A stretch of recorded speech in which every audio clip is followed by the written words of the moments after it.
Welcome back to another episode of the SPL Weekly Recap. This is for Week 5 with Finch and Dolson here. Remember, the way that this works is that we write these recaps for each other and then read them for the very first time live here on this program. So we're going to run right into it. To start off the week, we have one of the most anticipated matchups of the year, Ghost versus Radiance. Ghost came into this matchup fresh off a 0-2 loss to Sanguine, and Radiance a 2-1 loss to Space Station. So this one was to keep pace with the top of the standings. Radiance simply brought it on Friday afternoon and got the clean sweep over Ghost 2-0. Wow. When looking at playstyles in this matchup, a slow burn, then sudden win is exactly what Radiance likes, and it's what happens in Game 1 after just about 30 minutes of back-and-forth gameplay. It's methodical, but cautious from Radiance, and finally, a couple kills fall for them in the Ghost Titan room, and Game 1 shutters with Radiance ahead.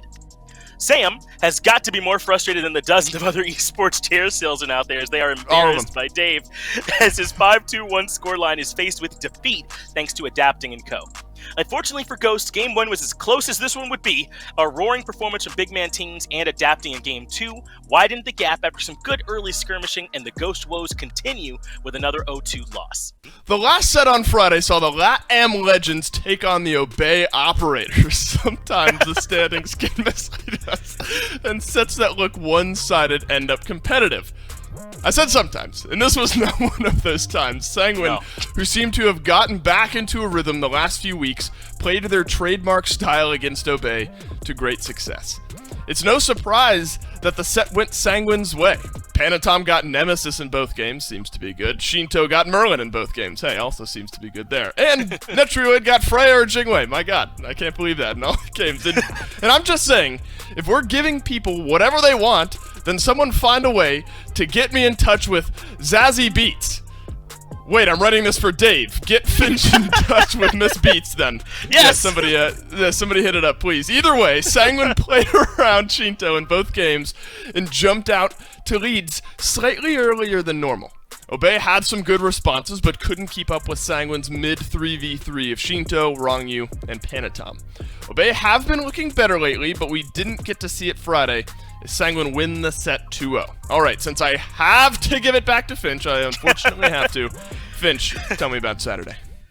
Yeah, Dave, I have to admit, this Saturday matchup between the Knights and the Renegades just feels weird to talk about. There's not much to break down, as it's an off day for Renegades, to say the least. 2 games, 2 blowouts in similar fashion, give Knights the set 2-0.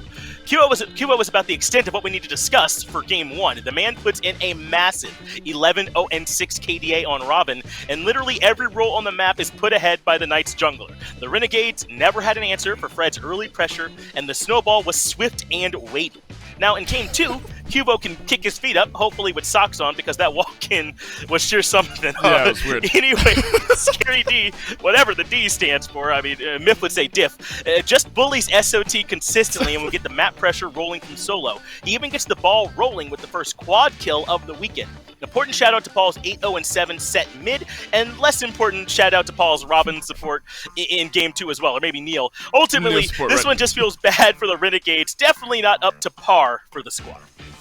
Yeah, and that was it for the first set on Saturday. Obey will headline the second one on Saturday, and they weren't the only team having to take on one of the big dogs. EUnited had a nasty doubleheader weekend, starting with this set against SSG. So it's EUnited here against SSG to end the day on Saturday. EUnited fought valiantly, actually holding early game leads in all 3 games, but struggled to find ways to close out the game. SSG gave EUnited every bit of their due respect and won a contested set 2-1.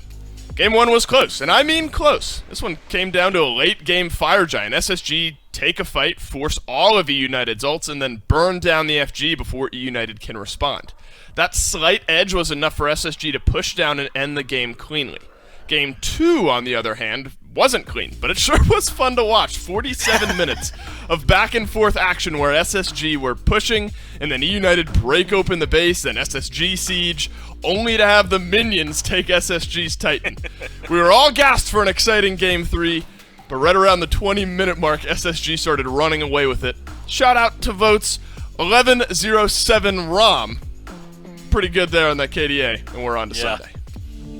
Yeah, Sunday featured two top versus bottom matchups headlined by Ghost versus Obey in the morning slot. Now, it is a 2-0 for Ghost, but Game 2 would be a lot closer than Ghost would have hoped for.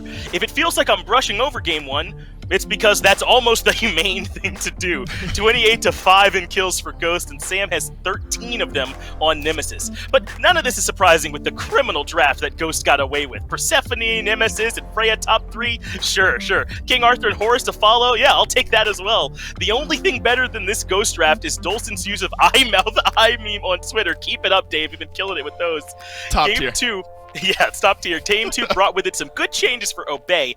They didn't lose before loading into the game, for one, which is huge, and they brought back some of the style that they've been successful on recently. They gave us a very close game where Ducky on Thor was able to output pressure, and really, Obey were the ones in the driver's seat. Twig on Chiron was having a very tough game, 1, 3, and 6, until his own Titan was at 800 HP. Breathe, held, chair, gripped, cheeks, clinch, Twig activated, Chiron Quadra, and that's all Ghost needed to wrestle pressure back to their side. I got what you were going for there eventually. Obey It's so weird to format. Obey missed a game 3 by a few hundred health and maybe a differently placed Thor ult. Well played to Obey, but Ghost get away with the 2-0. Yeah, poor formatting on my part, but you really drove it home there, Finch. Well played to you. Final set of the weekend. As we move on to the conclusion of EUnited's double-header weekend. And it was a real roller coaster in that most people seemed to like it and may be a bit queasy by the end. It was a great set for Cupid Mid, piloted by BMT and Hurrywind, and it was also a big set for early game leads, not meaning a whole lot. Game 1 was all Radiance. They led in kills basically the whole game. Adapting was 5-1 and 3, Cyclone Spin was 2-1 and 5, and wait, I'm getting word.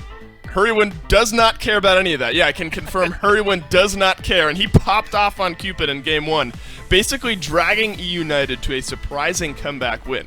Unfortunately for EUnited, it was BMT who got Cupid in Game 2 and made it look just as good for his team. This game was close, right up until the 22-minute mark or so, then Radiance start pulling away with their team fight prowess. That just left Game 3, one last chance for EUnited to get their first win. Scream picks up Poseidon in the jungle, and it just does not provide enough value. In the end, Game 3 wasn't very close at all, as Radiance sealed up the 2-1 win that was closer than anyone expected. EUnited have looked better lately, but those consolation prizes mean less and less the deeper we go into phase number 2. What a lot of fun week number 5 was here in the SPL. Yeah. Always great to recap it with you, Finch. That is week 5 in the SPL, as told by Finch and Dave, and as written by Dave and Finch. Here's to looking forward to week number 6.